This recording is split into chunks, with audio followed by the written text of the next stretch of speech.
Selamat pagi dan salam sejahtera kepada semua pelajar. Selamat datang ke kelas Bahasa Melayu Cikgu Kyo. Jadi hari ini kita akan belajar Komsas Cerpen. Komsas Cerpen. Cerpen kita pada hari ini bertajuk hipertensi. Hipertensi. Jadi mari kita sama-sama tengok sinopsis dia. Cerpen hipertensi Ilyas Zaidi memaparkan watak utama Aiman Akil yang sering berhalusinasi. Aiman selalu menimbulkan kemarahan guru kelas dia kerana dia tidak menumpukan perhatian kepada pembelajaran. Dan dia sering berangan-angan untuk menjadi tokoh yang hebat dalam bidang sains. Aiman Akil mudah bosan dengan cara pembelajaran di sekolah dan dia selalu ponteng sekolah. Hal ini telah menimbulkan kemarahan ayah dia sehingga dia sering dirotan. Aiman sentiasa mengambil kesempatan untuk mewujudkan halusinasi futuristik penuh cabaran. Kita pergi bayang-bayang. Dia bayangkan. Dia pernah membayangkan dirinya telah lulus pengajian tinggi dalam bidang aerokasa. Maksudnya, dia selalu bayangkan. Tapi, kalau kamu bayangkan tapi kamu tidak ada apa-apa usaha, apa gunanya? Jadi, kalau kamu ada halusinasi, itu perkara yang bagus. Walaupun Aiman Akil sering berhalusinasi, namun dia mempunyai prinsipnya yang tersendiri. Dia tidak mahu berangan-angan seperti Mak Cening dan Si Lun Chai. Angan-angan Aiman terus mekar apabila dia terus berhalusinasi menjalani latihan intensif di bawah program Aryo Angkasa di bawah Rusia. Kemudian dia terus berangan hendak memantapkan diri sebagai persediaan untuk berlepas ke angkasa. Halusinasi Aiman dia tidak pernah berhenti setakat itu sahaja. Malah dia membayangkan jutaan halayak menyaksikan siaran langsung pelepasan kapal angkasa yang dinaikinya. Aiman akhirnya berjaya mendarat di bulan dalam halusinasi dia. Jadi dia membayangkan dia boleh menjadi tokoh hebat, dia boleh berlepas ke angkasa. Setelah asyik melayang halusinasinya, akhirnya Aiman teringat akan bisikan halus yang didengari ketika di planet bulan melalui pentas halusinasinya. Suara gaib itu mengajaknya lebih mendekatkan diri kepada ilahi. Akhirnya, Aiman sedar daripada khayalannya bahawa dia perlu berusaha untuk mendapatkan sesuatu, bukan sekadar berangan-angan sahaja. Jauh di sudut hati Aiman, dia memanjatkan doa dan harapan ke hadrat ilahi. Jadi di sini cerita ini dia memberitahu kamu ada khayalan, kamu ada halusinasi, ada membayangkan sesuatu, kamu boleh menjadi tokoh yang hebat, boleh menjadi peniaga, kamu boleh menjadi seorang yang sangat hebat. Itu ialah cita-cita kamu sendiri. Jadi kamu perlu berusaha untuk mendapatkan apa yang kamu inginkan. Faham? Kita tengok tema dia. Cerpen hipertensi mempertemakan halusinasi futuristik yang penuh cabaran. Bintangnya sering dipenuhi dengan halusinasi tentang tokoh-tokoh hebat dalam bidang sains. Jadi, tema dia berkaitan ini. Penuhi halusinasi tentang tokoh hebat. Siapanya? Aiman Akil yang merupakan watak utama sering berhalusinasi sebagai seorang angkasawan. Jadi maksudnya ini adalah cita-cita dia. Dia selalu membayangkan, selalu berangan-angan tidak kira tempat, sama ada dalam kelas, dalam rumah. Okay, dia pernah membayangkan bahawanya dia sudah lulus pengajian tinggi dalam bidang aero angkasa.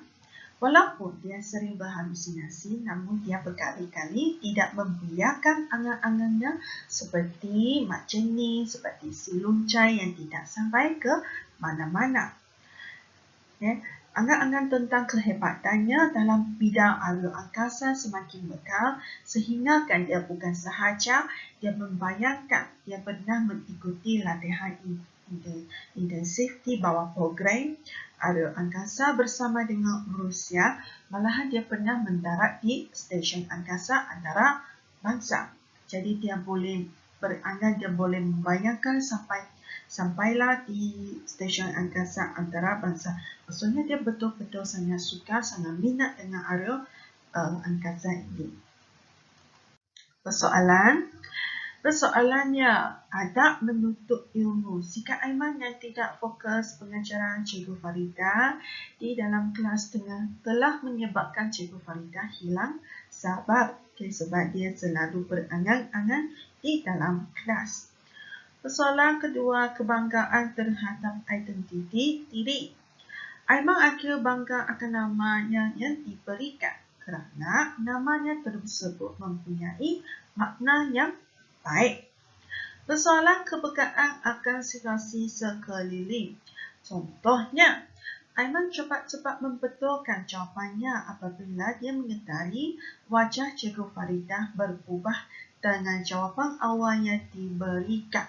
Okay, maksudnya, dia masih berangan-angan tapi dia masih ada buat kerja Cikgu Farida dia. Tapi jawapan yang diberikan salah. Nasib baik dia sedar. Persoalan sikap memandang rendah terhadap keupayaan orang lain.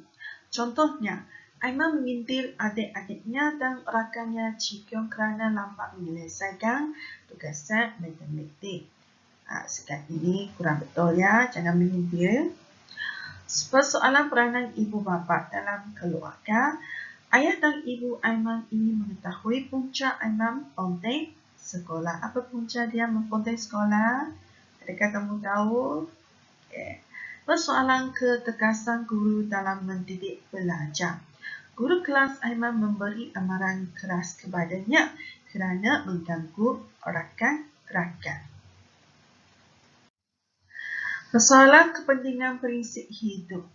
Aiman bertekad tidak akan menjadi seperti si luncai dan mencening kerana mereka hanya memasang angan-angan sahaja tanpa merealisasikan angan-angan tersebut. Persoalan kasih sayang seorang ibu. Contohnya, ibu Aiman begitu tersentuh hati apabila melihat Aiman dirotan oleh ayahnya. Kenapa dirotan? Kerana dia selalu ponteng sekolah. Seterusnya kita tengok watak dan perwatakan. Siapa ialah watak utama dalam cerpen ini? Iaitu Aiman Akil. Okay, anak sulung daripada 3 orang adik-beradik. Dia murid yang pintar sehingga digelar profesor kerana mempunyai IQ yang tinggi. Aiman bongkar akan kepintarannya. Dia sering menyindir adik-adik dan rakannya ketika mereka membuat kerja rumah. Ini perwatakan dia.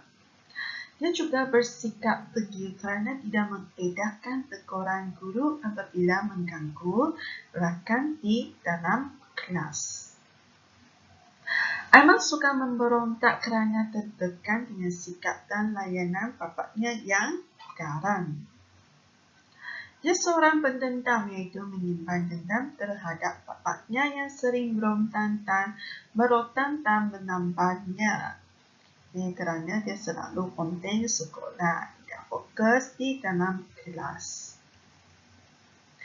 Aiman seorang yang bercita-cita tinggi, iaitu menyimpan angan-angan untuk menjadi seorang angkasawan seperti Neil Armstrong. Jadi dia seorang mempunyai cita-cita yang tinggi. Dia mahu menjadi angkasawan. Aiman suka berhalusinasi dan membayangkan dirinya seorang angkasawan. Adakah kamu berangan-angan semasa cikgu mengajar di dalam kelas? Dan apakah yang kamu berangan-angan itu? Seterusnya watak sampingan iaitu Bapa Aiman. Bapa Aiman yang bertugas sebagai jurutera mekanikal. Dia seorang yang bertanggungjawab dengan membesarkan 3 orang anak di rumahnya. Dia seorang yang bengis dan garang, iaitu pernah menampar dan merotang Aiman kerana ketegiran dan kenakalan anaknya itu. Bapa Aiman juga seorang penyayang, iaitu dia berusaha merawat masalah kegagapan anaknya dengan membawa Aiman menjalani latihan intensif dan terapi. Seterusnya, dia seorang mementingkan pelajaran kerana telah merotang Aiman setelah mendapat tahu Aiman penting sekolah. Jadi dia mementingkan pelajaran Aiman. Dia nak Aiman fokus dalam pelajaran dia. Jadi apabila dia tahu Aiman telah penting sekolah, mestinya dia berasa sangat marah. Seterusnya, Ibu Aiman. Ibu Aiman bertugas sebagai saintis dalam bidang geologi. Dia seorang yang penyayang. Contohnya, dia berasa kasihan setiap kali melihat Aiman diperotak oleh suaminya. Dia seorang isteri yang taat dan patuh kepada suami. Apabila bapa berotan Aiman, jadi Ibu Aiman dia tidak melawan. Dia juga seorang yang penyabar, iaitu tetap bersabar dengan sikap garang suaminya yang dalam mendidik anak-anaknya, terutamanya Aiman. Cikgu Farida. Cikgu Farida ialah cikgu kepada Aiman, guru sains. Dia seorang yang dedikasi ketika mengajar apabila bersungguh-sungguh menerangkan sesuatu ketika mengajar di dalam kelas. Dia seorang yang cepat marah, contohnya wajah berubah apabila Aiman mempertikaikan teori graviti yang diajarnya dengan kuasa Tuhan. Cikgu Farida seorang bijak melihat potensi muridnya. Dia menggelar Aiman sebagai profesor kerana kepintaran dan kecerdikannya. Aiman dia seorang yang berminat dengan sains, tapi dia selalu tidak fokus dalam kelas. Dan dia pun berangan-angan nak menjadi seorang angkasawan. Sekarang kita lihat plot untuk permulaan. Aiman merenung lereng bukit dari celah jemarinya. Lereng bukit itu terhakis dan runtuh menimpa sebuah banglo. Dia teringat dan teori graviti dan suasana di dalam kelas ketika Cikgu Farida mengajarnya. Jadi ini ialah permulaan untuk cerpen ini. Untuk perkembangan, kita tengok suasana di dalam kelas sewaktu Aiman dan rakan kelasnya belajar. Cikgu Farida mengelarnya profesor disebabkan kepintarannya, ketinggian daya berfikirnya dan kematangannya berbanding dengan murid-murid yang lain. Walaupun Aiman bijak, tetapi dia suka memberontak dan bersikap angkuh. Dia mengganggu adik-adiknya ketika mereka membuat kerja sekolah. Dia juga memandang rendah kepada rakannya yang gagal menjawab soalan. Aiman dipanggil oleh pengetua kerana menimbulkan masalah di sekolah. Di blok perumitan, Aiman dirotang oleh ayahnya. Ibunya tidak berani menghalang. Ketika dirotan, Aiman berhalusinasi dengan membayangkan dirinya menjalani latihan intensif di bawah program aero angkasa di Rusia. Kemudian dia berlepas ke stesen angkasa antarabangsa dan seterusnya ke bulan. Setelah melihat persekitaran bulan yang panas dan gersang, Aiman berasa sangat berasing dan mahu segera pulang. Aiman yang berangan-angan ke angkasa lepas berada di pucuk kelapa darah. Pergilah blok klimaks. Okay. Dia berharap ibu dan ayahnya menyambut kepulangannya dengan gembira. Aiman berasa sedih kerana keluarganya tidak harmonis disebabkan sikap garang dan bengis ayahnya. Sampailah blok peleraian. Blok peleraian, Aiman peringatkan bisikan gaib yang mengajaknya mendekati Ilahi. Aiman berdoa dengan penuh harapan ke hadrat Ilahi tak kala melihat kemusnahan lereng-lereng bukit. Dia insaf dan bertekad untuk terus berusaha untuk mencapai impiannya. Jadi itulah keseluruhan cerita cerpen ini dari blok permulaan sampailah blok peleraian. Boleh? Baiklah, sekarang kita tengok latar masa dalam cerpen. Okay. Zaman moden sudah wujud stesen angkasa antarabangsa yang menjadi tempat angkasawan menjalankan ujian. Latar masa zaman remaja, zaman persekolahan Aiman, adik-adiknya dan rakan-rakannya yang lain. Waktu siang, Aiman mendongkak ke langit dan ternampak awan berarat. Sepanjang minggu, tempoh Aiman ponteng kelas kerana leban dipikul. Jadi ini dia latar masa. Kita tengok latar tempat. Ada 4 latar tempat dalam cerpen ini. Dalam kelas, Cikgu Farida meminta Aiman menjawab soalan yang berkaitan dengan teori graviti. Planet bulan. Ketika berhalusinasi, Aiman membayangkan dirinya sampai di bulan setelah berlepas dari stesen angkasa antarabangsa. Latar tempat rumah keluarga Aiman. Aiman mengganggu adik-adiknya yang sedang menyiapkan kerja sekolah. Di rumah juga, Aiman dimarahi dan dirotan oleh ayahnya kerana suka menimbulkan masalah. Latar tempat di hadapan sebuah bukit, Aiman melihat sebuah banglo ditimpa tanah runtuh. Seterusnya, kita tengok latar masyarakat. Masyarakat remaja yang pintar dan bercita-cita tinggi, iaitu Aiman akil murid yang pintar dan mempunyai cita-cita menjadi seorang angkasawan. Masyarakat guru yang mendidik anak bangsa. Cikgu Faridah yang bekerja sebagai guru mendidik murid-muridnya dengan dedikasi. Masyarakat yang mementingkan pelajaran.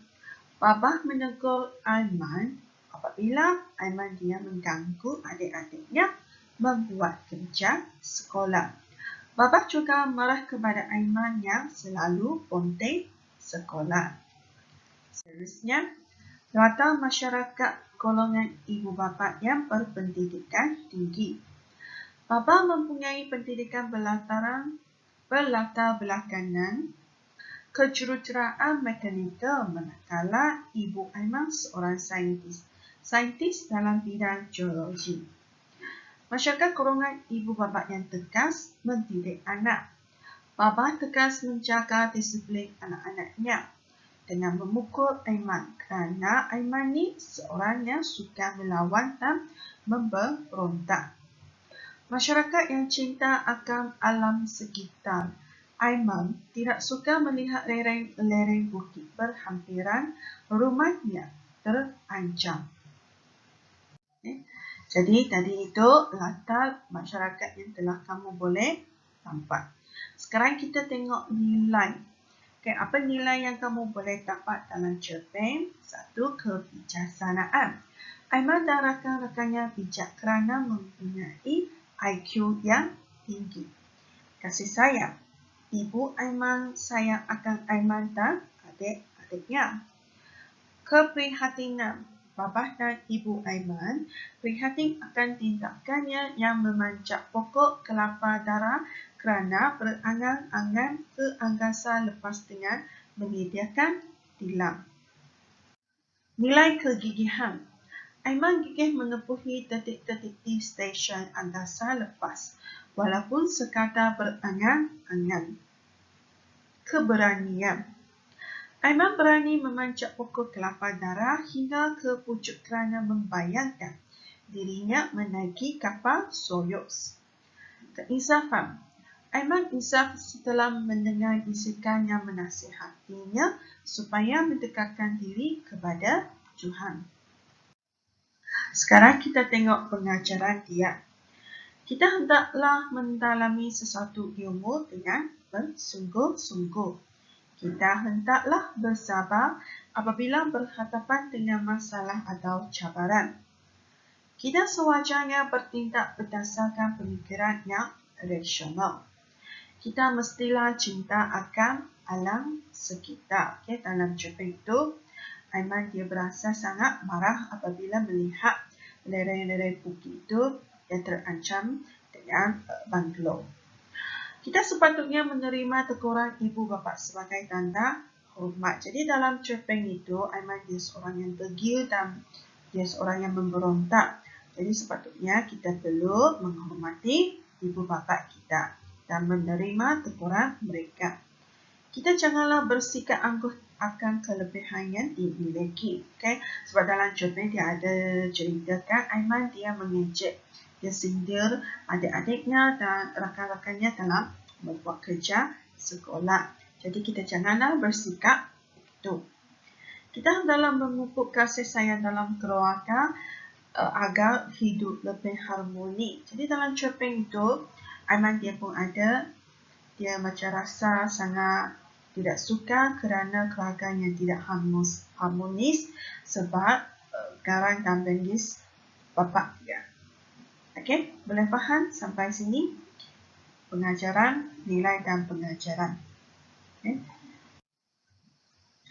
Baiklah, cerpen ini hipertensi setakat ini sahaja. Terima kasih atas tontonan kamu. Cikgu harap kamu semua boleh faham dengan apa yang telah cikgu sampaikan.